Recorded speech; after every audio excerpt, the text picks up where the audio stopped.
आप देख रहे हैं प्राइम टीवी पर हमारा खास शो नवरात्रि स्पेशल और मैं कीर्ति। हमारी इस खास पेशकश में आपका बहुत बहुत स्वागत है। नवरात्र पर होगा मंगल ही मंगल। सर्व सौभाग्यदायिनी दुष्टों का संहार कर तीनों लोकों में धर्म की सत्ता स्थापित करने वाली जगत जननी माँ दुर्गा की आराधना की महान पर्व नवरात्रि का आज दूसरा दिन है। तो आज नवरात्र के दूसरे दिन क्या कुछ खास है, पूजा विधि आज की क्या है और माँ का आज का क्या महत्व है, ये सब आप तक पहुंचाने के लिए आज हमारे साथ मौजूद है स्टूडियो में आचार्य रामजी मिश्र। बहुत बहुत स्वागत है पंडित जी आपका। सभी दर्शकों को जय माँ। तो पंडित जी हम स्टार्ट करते हैं और सबसे पहले मैं आपसे ये जानना चाहूँगी कि आज पहला दिन दूसरा दिन है माता का, तो आज के दिन का क्या महत्व है? अश्विन शुक्ल पक्ष द्वितीया तिथि को माँ ब्रह्मचारिणी जी का पूजन होता है। माँ ब्रह्मचारिणी का पूजन करने से मनोवृत्ति शुद्ध होती है और माता जी का एक श्लोक है, या देवी सर्वभूतेषु ब्रह्मचारिणी रूपेण संस्थिता नमस्तस्यै नमस्तस्यै नमस्तस्यै नमो नमः। माता ब्रह्मचारिणी जो ब्रह्मचारिणी ब्रह्म तप है और चारिणी आचरण करने वाली, जो तप का आचरण करने वाली, ऐसी माँ ब्रह्मचारिणी। नारद जी के कथन द्वारा माँ ब्रह्मचारिणी तपस्या करके भगवान शिव को प्राप्त करना चाहती थी और उन्होंने इतनी घनघोर तपस्या की,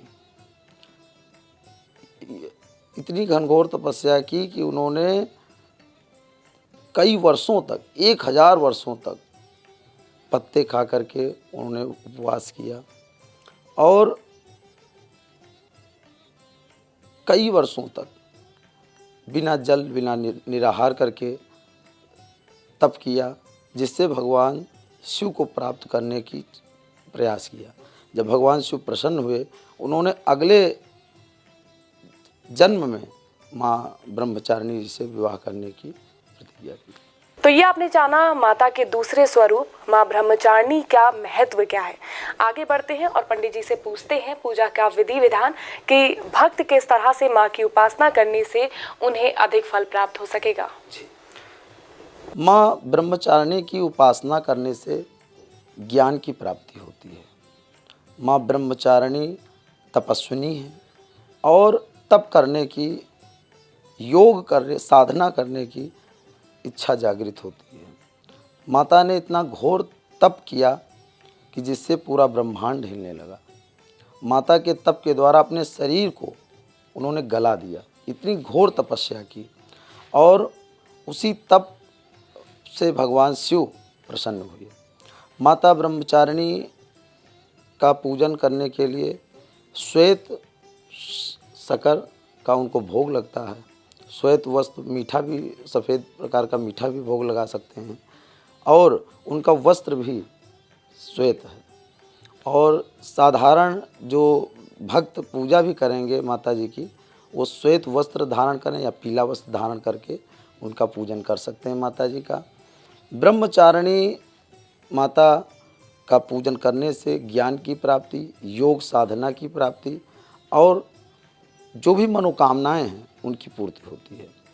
माता जी का जिस दिन द्वितीय दिन है, शुक्ल पक्ष, अश्विन शुक्ल पक्ष द्वितीया का दूसरा दिन है, उस दिन कन्याओं को भोजन भी कराना होता है और उसमें बड़ी आयु की कन्या जो विवाह योग्य हों कन्या, उनको सफ़ेद वस्त्र दे सकते हैं, सफ़ेद मिष्ठान उनको खिला सकते हैं, जिससे माता ब्रह्मचारिणी प्रसन्न होती है। तो ये आपने जाना कि किस तरह से आप माता को प्रसन्न कर सकते हैं और माता को क्या चीज़ें प्रिय हैं। पंडित जी मैं ये भी जानना चाहती हूँ कि आपने बोला कि जो स्त्री या शादी होने वाली है उनको आप दान पुण्य कर सकते हैं उनको, तो किस तरह, मतलब जिनकी शादी होने वाली है क्या उन्हीं को या कुंवारी कन्याओं को भी?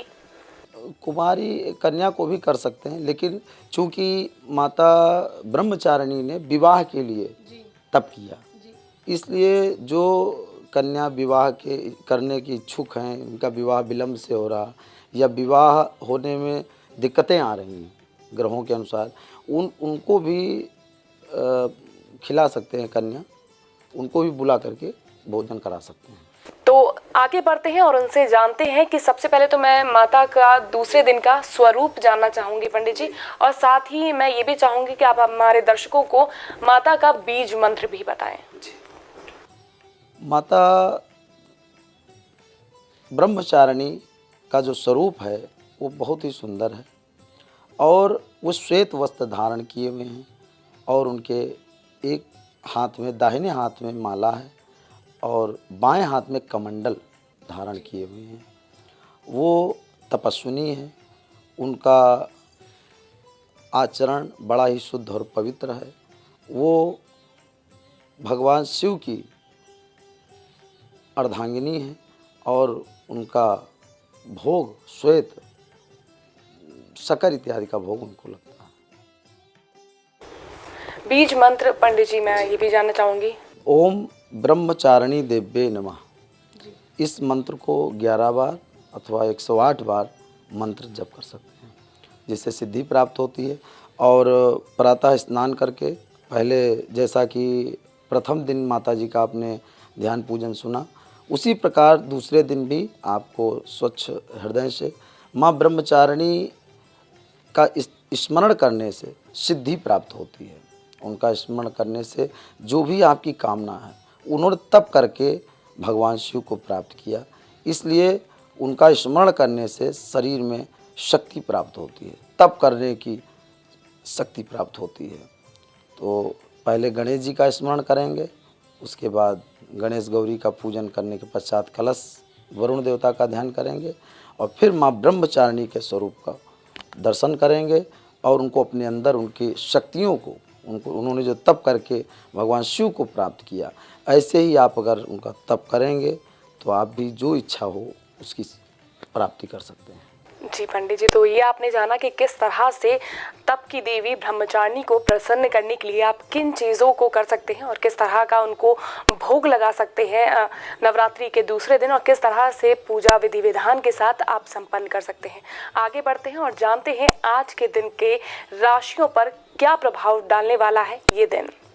नवरात्र में सभी राशियों का प्रभाव हर एक मनुष्य पर पड़ेगा और जैसे जैसे ग्रह बदलते हैं वैसे वैसे हर एक मनुष्य उनसे प्रभावित होता है, क्योंकि ब्रह्मांड में सभी ग्रह जैसे जैसे गोचर करते हैं वैसे वैसे हर एक मनुष्य पर, जीव पर उनका प्रभाव पड़ता है। जैसे प्रथम दिन 17 तारीख को बड़े ग्रह जैसे सूर्य अपनी नीच राशि तुला में प्रवेश करेंगे, लेकिन बुध उसी में विराजमान है और ये एक बहुत कई सालों बाद योग बनेगा, बुधादित्य योग भी बनेगा। बृहस्पति देव धनु राशि में विराजमान हैं, शनि अपनी ही राशि में, ये 58 साल बाद ऐसा संयोग प्राप्त हो रहा है। इसलिए सभी राशियों के ऊपर उसका जो शुभ और अशुभ प्रभाव पड़ेगा उसके विषय में हम आपको बताते हैं। सबसे पहले प्रथम मेष राशि है। मेष राशि के विषय में हम जानते हैं। मेष राशि मंगल की राशि है और मेष राशि के जातकों को उस दिन मित्रों से सावधान रहना है। माता जी का पूजन करेंगे, उनको लाल पुष्प अर्पण कर सकते हैं और वाहन चलाते समय सावधानी रखेंगे। वृष राशि के जातक माता जी को नारियल, पानी का नारियल एक अर्पण करें और प्रसाद में भी नारियल ग्रहण कर सकते हैं, उनके लिए बहुत उत्तम समय चल रहा है। मिथुन राशि के जातक, मिथुन राशि के जो जातक हैं जिनकी मिथुन राशि पड़ेगी, वो सभी लोग उस दिन माता जी के लिए तप कर सकते हैं, गायत्री मंत्र का जप कर सकते हैं।